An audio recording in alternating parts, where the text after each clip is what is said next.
Welcome into the NBA Morning Deuce. Tuesday, November 24th. It's Thanksgiving week. Didn't even reference that yesterday. You ready, Alex? I'm ready. We got basketball coming up. That's what I'm thankful for. That's true. I'm very thankful for that. I'm itching for it the way this past week is going. I can't wait.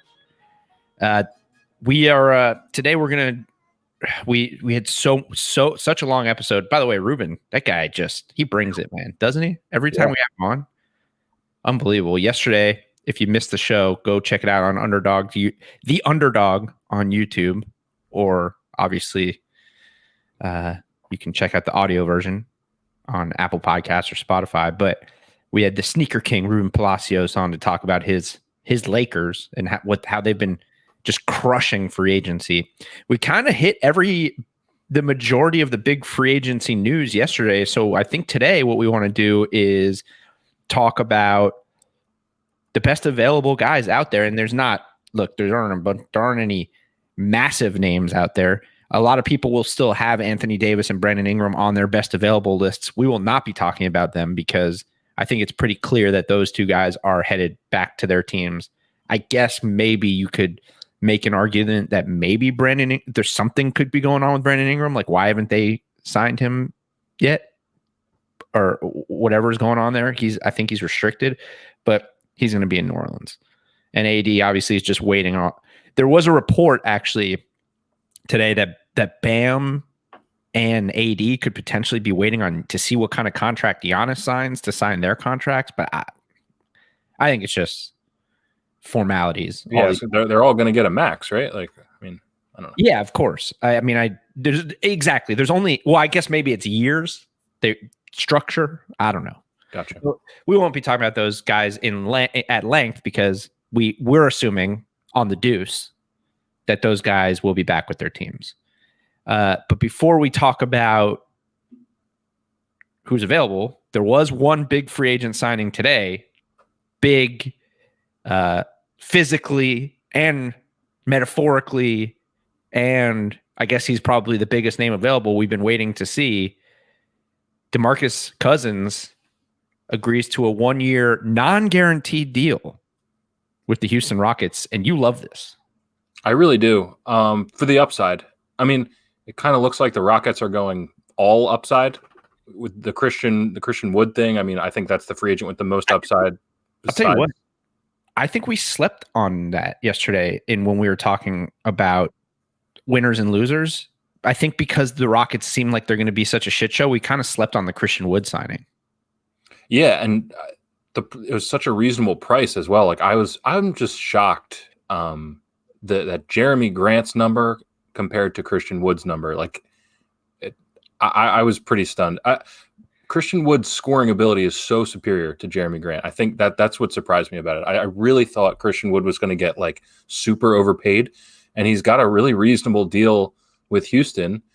And I mean, look, Houston's admitting what they're facing here. It looks like they're in full on scramble mode, and they have to, go for a couple long shots to salvage a window here where they have some solid players like PJ Tucker around, like. If Boogie Cousins somehow gets back to what he was, this is one of the greatest signings ever. I mean, we don't think he's going to do that because he's been so injured recently. But there's flat out nobody out there with the upside that Boogie Cousins has. Yeah, I mean, it might be Christian Wood. Yeah, well, it's interesting. It's like to say, like, yes, I guess they're sort of in scramble mode, right? But then they've been pretty clear that they're not going to rush a James Harden trade. They're not going to rush a Westbrook trade. And so really the only person gone from this team that was in the playoffs and playing really good in the playoffs last year is Robert Covington, which is a big hit. But now they bring in Christian Wood, huge upside guy. Boogie, he's 30, so many injuries. But if he's even 75% of what he was before, then he's 75% of the most talented offensive big men for a while in the NBA at a certain point. If they enter next season, even disgruntled with James Harden, Russell Westbrook, PJ Tucker, Christian Wood, Demarcus Cousins, Eric Gordon, they're not Daniel House, Ben McLemore. I mean, this team's not bad. Like they're still really good. Not at all. Probably their biggest issue is a new coach. If they were coming back with Mike D'Antoni, like then they'd look really, really dangerous because there's all that chemistry in place. But now your boy Steven Silas, like I'm really pulling for him. I'm really hoping they do go into the season with Russell Westbrook and James Harden, just because, I mean, you told me so much about the guy, and I'm rooting for him. I just don't think those two guys are going to be there. I really don't. And it looks like he has some stuff to work with outside of them now. But I'm with you. This team's not definitely going to be bad, which is, I think I may have actually said that on the last podcast, that they were really going to be bad, but they might not be terrible. Well, if they trade James Harden and Russell Westbrook and they don't get some decent talent back, they'll be bad. They're going to be bad. Because don't forget, like Christian Wood's good. He is 25 and he did all this on a very bad team. So we don't know what he really is yet. Although, look, we know he's talented. That's obvious. But he's not. It's not like he's 20 and he's doing this. He's 25, so he's a couple. He's bad. Still not technically in his athletic prime, but he's close. And Boogie, look, I'm with you. I like Demarcus Cousins. I know some people hate him because of his attitude and all that stuff and the thing, but I think I've discussed on this show that it's well known that off the court he's a great person. He takes care of he's won community awards throughout the NBA, and yes, and I think it's really easy to forget because it seems like he hasn't played in like 3 years or 4 years. He was the best offensive big man in the NBA. I mean, we look at his look at these numbers where people forget these numbers, but they were ridiculous when he was firing on all cylinders. Yeah, I mean, even dude, just 2017-18, which is the year after. No, it was the year he got hurt. In New Orleans, he was averaging 25 and 13, shooting 35% from three, and 5 assists, career high in assists that year. A steal and a half, a block and a half, and he's just big and strong, and the way he could handle the ball and move, he'll never be that again. But like in terms of his movement, but also he never really relied on his athleticism. He relied on skill. So that's one thing. He's just so big. He's so strong. He's so strong. No, I just mean I'm concerned because he's so big. He's just gonna keep getting hurt.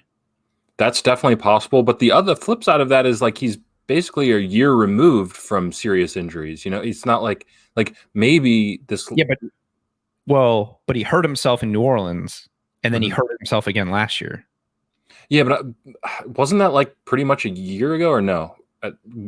Yeah, I know, but it was a year from his first injury, and then he got hurt, and then it's been a year. So you know, I mean, it's the same situation like Clay, right? Like what just happened with Clay, except that Boogie is a monster. Like Boogie's not just a big guy, like 6'10", 270. Like he's carrying a lot of weight on those legs and knees. And so, big men who get it all started with the Achilles.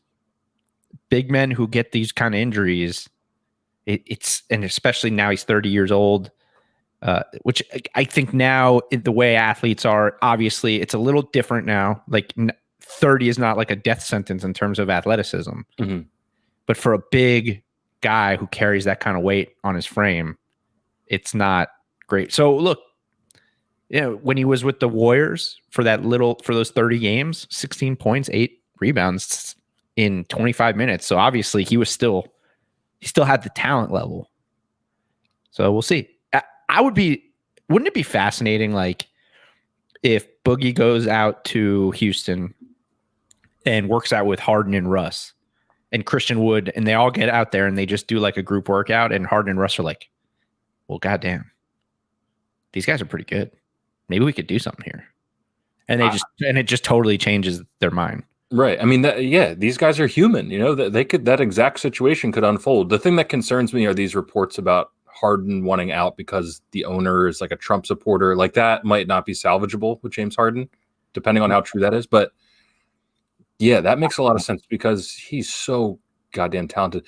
I was going to load management in terms of Boogie this year is going to be so important because you can get him to the playoffs fresh and healthy and then ramp, and then he's back to playing like a normal amount of minutes. I mean, that could be something that changes the league this year, like really alters a signing that alters the league. And it shouldn't be an issue. Don't forget, PJ Tucker's still there. Mm-hmm. Now, obviously, there was the reports a couple weeks ago that PJ Tucker's mad that he hasn't gotten paid yet and that he deserves more money. So I don't know how real that was or what's going to happen there. But it's looking like, well, I'll say this. I was going to say it's looking like they're not blowing things up, but this is a non-guaranteed contract and they got Christian Wood on the mid-level or a little more than the mid-level. So it's not like they're like pistoning it and just signing a bunch of players. They took two high upside guys. Mm-hmm. So I like it. I'm happy for Boogie. I'm glad he gets another shot. I mean, how could you not take a shot on a guy with that kind of talent? That's generational talent that, just God, what a shame if he never gets to be on a winning team because he still really hasn't. I mean, obviously Golden State, but yeah, if they do ride this out with Russ and James Harden, man, if they can get Boogie to the playoffs healthy, that could be really, really fun to watch. Because then you have serious time to get rhythm back if you're Boogie and hopefully are healthy. Like if you can make it to the playoffs healthy, then that is a sign to me, okay, he might actually be back physically. So that's a cool thing to watch. I will say this before we move on from the Rockets. You mentioned Steven Silas.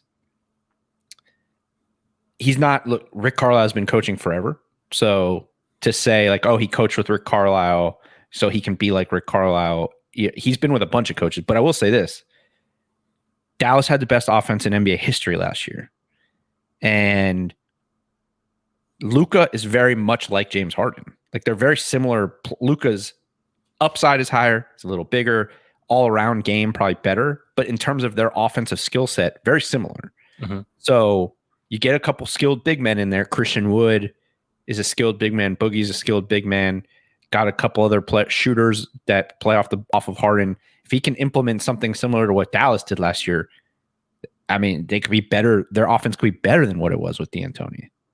If he can figure out a way to build it similar to what they built for Luka in Dallas. Yeah, no, the parallels are right there. I'm with you. It could be fun. Now I'm kind of rooting for this thing to stay together just to see how it plays out because they added some serious talent. Yep. Okay, so Boogie is off the market. There's really not many huge names out there. Actually, there's no huge names out there. Like I said, AD and Brandon Ingram are still technically free agents, but they're going to re-sign with their teams. Also, any of these guys we talk about, it is very possible that during this podcast or within the hours after this podcast ends that they could sign. So sorry, if we talk about a guy, check the time code and skip his ass. But for now, we're going to talk about some of these guys. And we'll start on best available. And I'm only calling this guy best available because how can he not be the best available when you look at his numbers?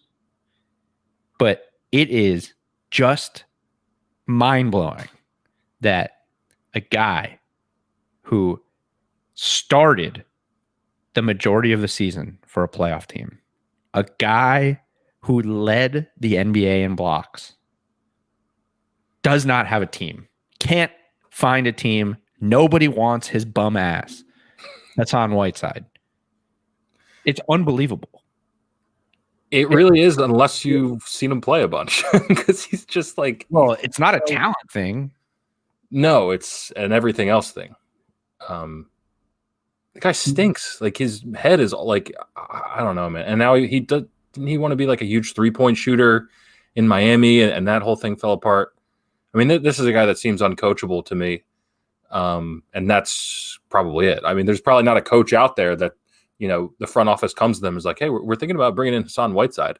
I don't think there's a coach out there that's like, yeah, definitely. You know?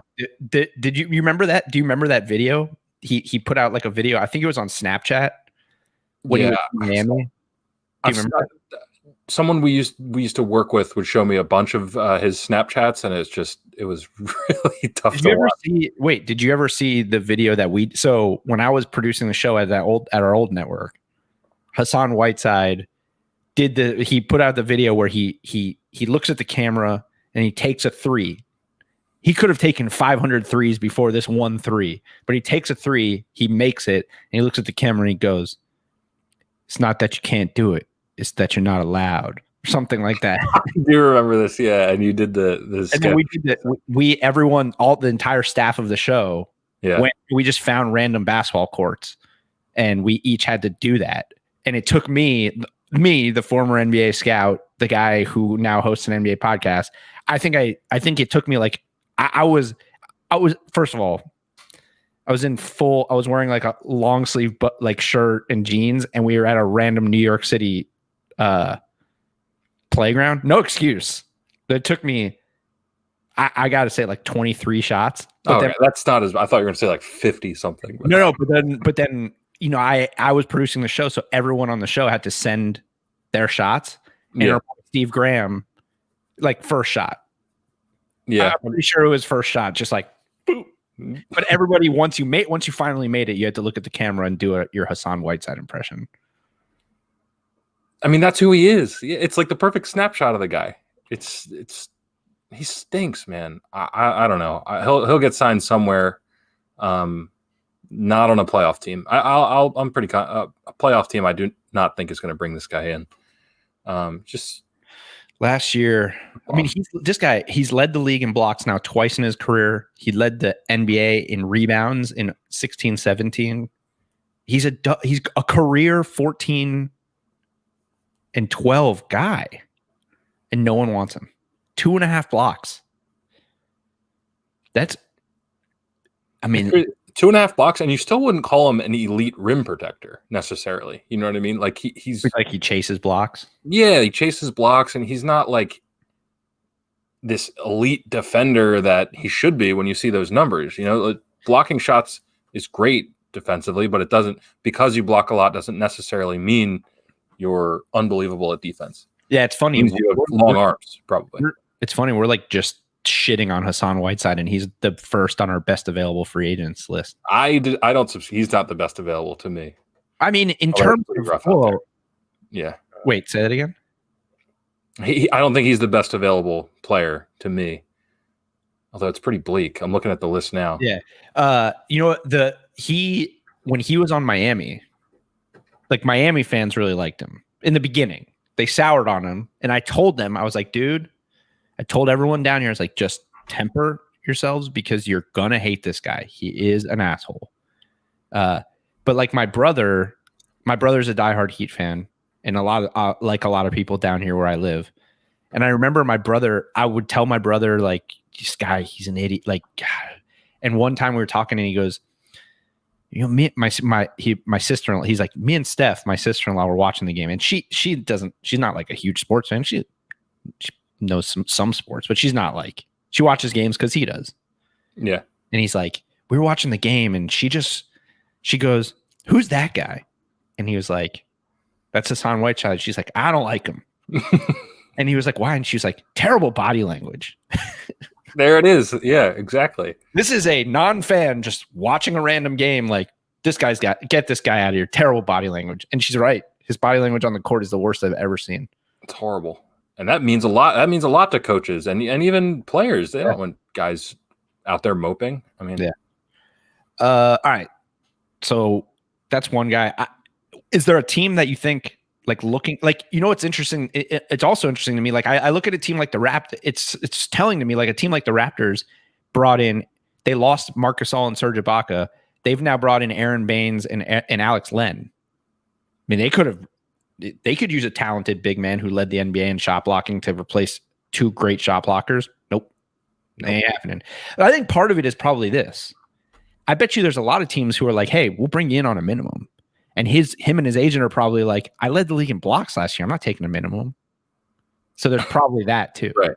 Or they're like, yeah, we'll bring you in. And he's like, okay, can I shoot 5 threes a game? And they're like, no, can't do that. And that deal doesn't materialize. Well, he shot 57% from three last year on 0.1 threes per game. Okay. So he started 61 games. I don't want any parts of him. All right. Shabazz Napier, I think, is really interesting. There's a few guards, point guard type players that I think are really interesting. Shabazz is one of them. I actually think last year he was really good. Like, I mean, I know Washington was sort of a mess last year, but he was on Minnesota. Then he got traded to Washington, and he really stepped up scoring wise when he went to Washington. But he averaged 12 a game, shot 36% from three when he went to Washington. He's only 28 years old. You could do worse for a backup point guard. Yeah, this is a guy I was so sure was going to be like really, really solid in the NBA. And like when he got drafted, I thought, okay, this is a guy that was going to be. Well, you remember what happened with him, right? When he got drafted. Something with LeBron? Is that? Yeah, LeBron like tweeted, "I need this guy." Yeah, and they drafted him, and then LeBron went to Cleveland. Right, exactly. And that maybe that's why he never became the player I thought he was going to be, because it shattered him. No, yeah, I mean, 28 isn't too late to kind of turn yourself around and become a really solid 3-point shooter. Although he's never been a terrible 3-point shooter. 34.5% from three for his career. That's good. Right. I mean, it's good for what he is. He's not a pure shooter. He's a scorer. He's more of a creator off the bounce. But again, like just you see the role, right? Like that role in the league right now of microwave type guy who comes off the bench and gets buckets. Mm-hmm. He clearly has that ability. I agree. The thing is, a lot of teams have that. Like, I mean, you always need a guy like that. It's just you never know how many minutes he wants. I know he's not really in any position of leverage. I don't know who would be a good fit in your mind. I guess any team that doesn't have a backup point guard right now or a backup scoring guard. I mean, I'll tell you what. Speaking of LeBron, the Lakers could always use a minimum guy who can score the ball off the bench. They let Quinn Cook. I mean, they got rid of Quinn Cook. They brought in Schroeder. Right now, their only backup point guard is Alex Caruso. And obviously, that's different skill sets. Yeah. So, that'd be a cool reunion. That'd be full circle. It's not even a reunion. They were never on the same team. I mean, like technically, yeah, I guess he left before the draft, right? Or no? No. I think he left like free agency was the next week or whatever free agency normally is. So at one point, he probably showed up on the Cavs roster, like their website. They were probably on the same team roster page. Heat. Oh, right. Sorry, I'm tripping. He got drafted by the Heat. Yeah. Okay, so not technically a reunion, but it makes sense. A team like that only a good team that can afford, that just needs to fill out their bench. Something like that. But Lakers, I think, I want to see Shabazz. I want to see LeBron finally get what he wants after all these years. Because all LeBron's ever wanted was Shabazz Napier, and he never really got him. That could be a future NBA name of the week. That is I've always loved the name Shabazz, and then topped off Napier. It's a great name. It seems like a guy that should do some damage in the playoffs for you. Yeah, I don't know. I'm down. Sixers, and the Sixers lost Alec Burks. They kind of could use a player like that. Yeah. Especially with, I don't know if you're about to mention Furkan Korkmaz, which was kind of there. He was kind of that exact role, that kind of get hot off the bench guy. I think he did end up starting a couple games, but he's younger, but he's really, yeah. I'm just not totally sure what his ceiling is in terms of a shooter. Like, it seems like he's right on the cusp every year of being like this really solid 3-point shooter. And what did he shoot last year? Do you have his page up? I just keep waiting for Furkan Korkmaz to have this fantastic year from three. Shot 43. Yeah, he shot. I don't know. Geez, watching a lot of Sixers games, it did not feel like that. Hence the 9.8 points per game. Yeah, but 10 points a game in 20 minutes per game. Yeah, 40% from three is he good. He had stretches where he disappeared, which is an issue with him. Like he's capable of getting 25 a night, but he's also capable of getting completely lost in the offense. Oh, that's what I was going to say. Was like, I didn't get to watch a ton of Sixers games last year, but like playing FanDuel every night, I end up like seeing like every 12 games, guy goes for like 27 and then just doesn't do anything for the next 2 weeks. Yeah, he's a true like boomer bust type guy. I'd like to see the Sixers bring him back, but he's right in that kind of pressure cooker scorer type that we talked about with Napier. Yeah. Another guy who is still out there, who actually is pretty interesting in terms of as a point guard, is Jordan Mclaughlin, which I don't think a lot of people would expect to see him on there, or probably if you're just like a somewhat casual fan, you probably don't even remember that he isn't know who he is, because he played a lot for he played late in the season for the Timberwolves last year as an undrafted rookie. I mean, but he was good. Like he I mean, obviously the numbers they're not crazy. 8 points, 4 assists in 20 minutes a game, shot 38% from 3, but he's 23. He'll be 23, 24 years old, backup point guard, high upside, had some really great games for Minnesota last year down the stretch. A team that was not very good, but still you could probably get him. I mean, I think he was a two-way guy who ended up signing a deal with them, and then, so he's out there. Another point guard potentially would be, I don't even think I have his numbers pulled up, but Reggie Jackson's out there. Yeah, Reggie Jack. Like, I feel like you know exactly what you're going to get, and it's a solid player, but he never panicked. Like in his early days in OKC, like it looked like he was about to be like this really good player. I think Detroit gave him a lot of money, but it's just clear what he is now, and I think it's a solid backup point guard. Another one of those home run Sam Presti first round picks. It honestly wouldn't surprise me if he actually, like you said with Whiteside, where teams have given him reasonable offers and he wants more money. I think he and his agent might think his value is a little bit higher than it is. But I think that'd be a solid team looking for a backup point guard. Like I could see him ending up on a playoff team. Yeah. Is there anybody else on this list? Like, let me pull up. Thon Maker is remember we talked about Harry Giles in terms of, a player you might take a stab at that becomes or takes a huge leap that you can get on the cheap. Like, Thon Maker was a top 10 pick. I think he's 23. I mean, he's thin as a board, but like I forgot he was top 10. Wow, he's 10. Like that is a guy that how old? Yeah, he's 23. It just wouldn't blow my mind if in 2 or 3 years he's a totally different player. We've seen it happen before. I don't think like he's as exciting or as promising as Harry Giles, but when we were talking about him, Thon Maker was kind of in the back of my mind.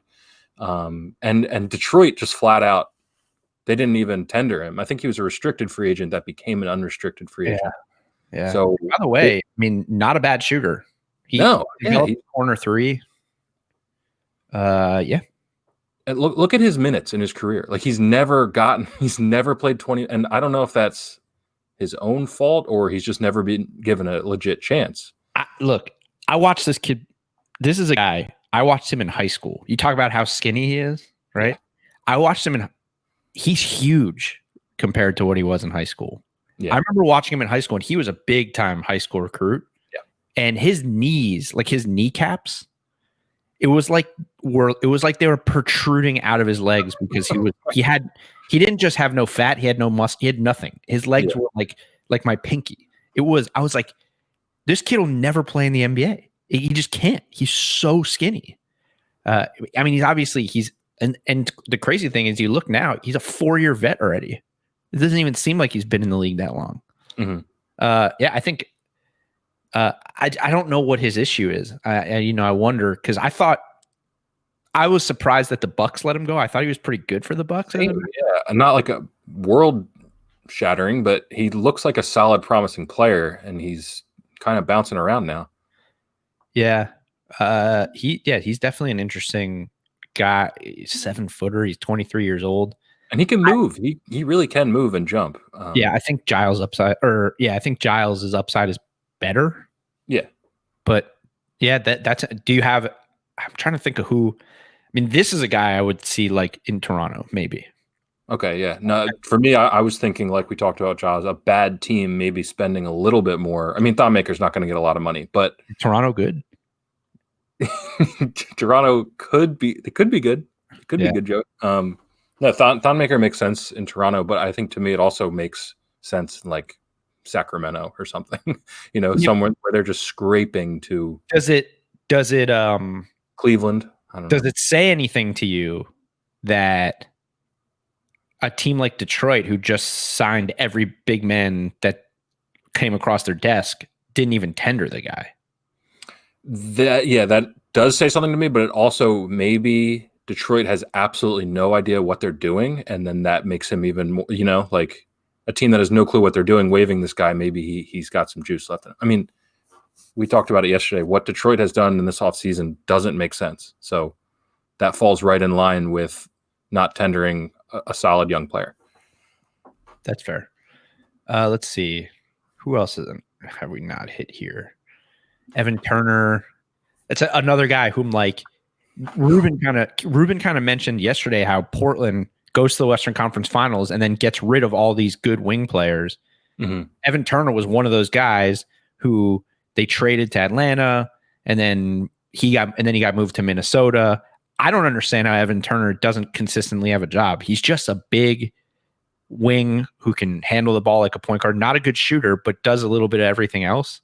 Like, I would love to have him on any team. A willing defender too, and he's long. And he's funny. He's really good on social. He is. He actually is really funny. He's an interesting dude too. There's been articles about him, I think, with his anxiety, things like that. Like, and of course, in Philly, we were all over the guy for not being amazing right away. So that didn't help his development in need. I forgot that. Yeah. We passed on Demarcus Cousins for him, which was not great. But yeah, that's a guy I could see having a renaissance for sure in 2020 if he goes to the right team. I mean, I'm not looking at any of these guys saying, oh, they're going to go somewhere and have like this career resurgence. I just think teams are going to have to start filling out their rosters, especially some of these teams that are way over the cap. They're going to have to sign some of these guys. And I'm just looking at it like this is a guy that if you're who else? I'm trying to think of, like, who else? What other teams? Like, obviously the Lakers is a team that's going to constantly come up because they're going to have to sign a bunch of minimums. The Bucks are a team who right now they're going to have to fill out the roster with minimum guys. So I'm looking at this and I'm like, who are the guys that if you're a team looking to sign some minimum players, like which of these guys make sense? Evan Turner sticks out to me on this list. Wayne Ellington is a guy who everywhere he goes, he's just a great shooter, but can't stick, who else on here? Yeah. When I say renaissance, I don't mean they're going to go crazy. I just mean come playoff time, we could be like, oh, this guy's giving them really good minutes. Rondae Hollis-Jefferson was a guy who stuck out to me. He's still young too. He's 25. That's wild. I would have guessed 28. Yeah. He can't shoot at all.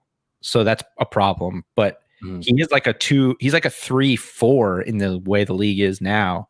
And he's a really good defender. He rebounds. He can score around the rim. So he's not a bad guy. Like it clearly, it seems as though he's probably going to have to sign a small deal to get a deal at this point because no one has signed him yet. Yeah. So he would fit on a lot of these teams. Like he's a guy who I think could impact a winning team. I see that for sure. Brad Wanamaker. Yeah, so this is what we're talking about. Wanamaker's on the Warriors. Yeah, which we didn't. That's a good signing. I like that signing a lot for the Warriors. That's kind of a side note, but. Yep. Glenn Robinson III, one of your Philly guys. He played decent for you guys. Yeah, he's way more athletic than I thought. Coming like he's 26. He can be a solid player for. I don't know. I don't think he winds up on like a real contender, but you never know. Right. J.R. Smith still unrestricted. Jamal Crawford. I think he can still play. I mean, he can definitely contribute. Like he can. I mean, never have enough shooting.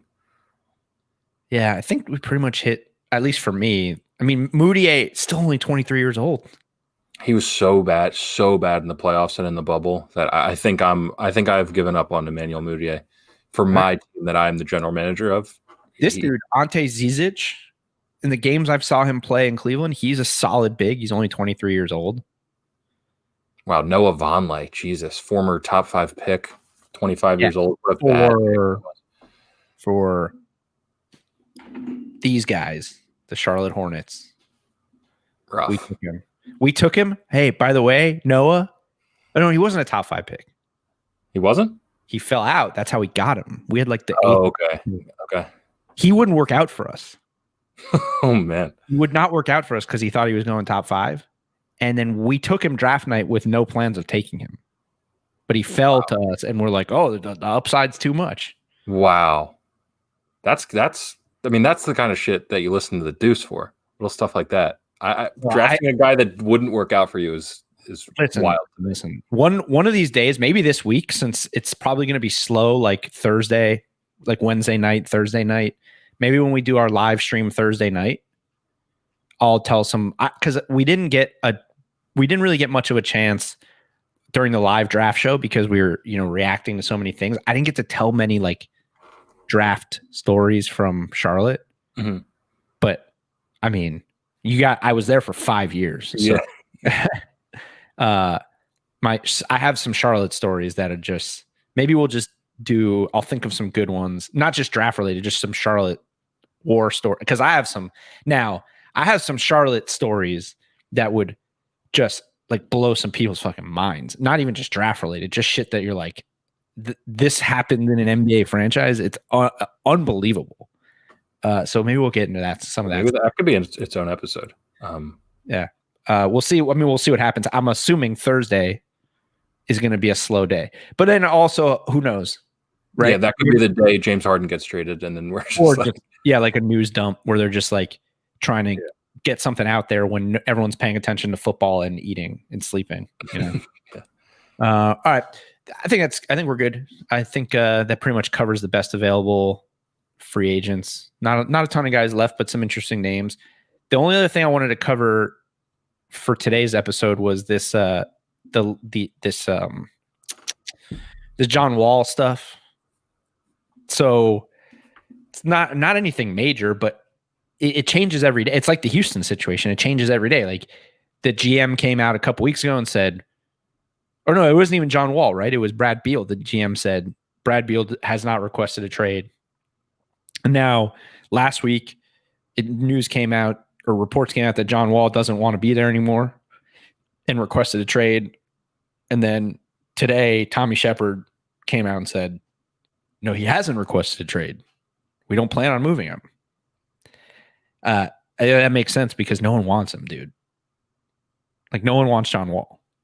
I don't even know how many teams could literally, I don't know how many teams could actually get him in terms of his cap hit and like what you'd have to give up. Like he's almost immovable, I think. Besides for like a straight up for Russell Westbrook or something. It's the worst contract in the NBA. And I don't even think it's particularly close. I know like people hate on Russ's contract and Chris Paul's contract, but they're at least like productive NBA players. No matter what you think of Russ, he was an all-star last year. Yeah. John Wall hasn't played in 2 years. I think, at least, or something like that. It seems that way. Obviously, everything changes because of COVID. So it's like everything seems like it's been longer than it is. But I'm pretty sure it's been almost 2 years since he's played in a competitive basketball game. Yeah. And that's not necessarily his fault. It's just, it's really, really bad for the Wizards organization. Oh, by the way, let's not forget about the videos that came out with him just throwing up gang signs. Like, I'm sure people aren't thrilled about that. Probably not. Wait, was he the guy that was also just playing spades? Or was that John Wall? Yes. Yeah, okay. Wait. I love it. Somebody was playing spades during an ESPN interview. Yeah. Which was, I mean, that's the best thing I've ever seen. Awesome. Yeah. But also super disrespectful. But at the same time, like, hey, if he's going to do it, it's on, like, if he was on our show right now and he was playing spades, we would say something to him. Yeah, we would have acknowledged it. Mm-hmm. Like, hey, John, how many books do you have? Like we would like say something, make a joke about it, do something to lighten up what's like the most awkward situation of your professional career. Like you're trying, and it was on a football show. Yeah, that whole situation was wild when you brought it to my attention. It was on a fantasy football show, and they were asking him about the Cowboys. Oh, because he's a Cowboys fan. Yeah, that's right. And he was just like looking at his horse. It was like, oh, this is beautiful. All right, I think that'll do it. Alex, any waiting for the big fish to go. There's this NBA offseason has at least one more massive move coming. I'm confident, and we're kind of waiting on it. And I think we're in the meantime we're giving some people some interesting content. But when the big shoe drops, that's when this is going to get really good in terms of NBA offseason. That's my gut. All right, that's fair enough. Okay. Remember, subscribe, rate, and review. Do the damn thing. And hit that like button if you're watching this on video. Helps us out as well. It's a little thumb up. Yeah, it's the thumb. It's like right. I'm trying to think. It's like right here. I don't even know where I am in the frame. Just don't hit the thumb down. Don't get inverted that way. Make sure the thumb is pointing up. Yeah, just make sure you hit the up thumb. You can do it. You're smart. Whoever's listening, you got it. Yep. All right, guys. We'll see you in the morning. Later.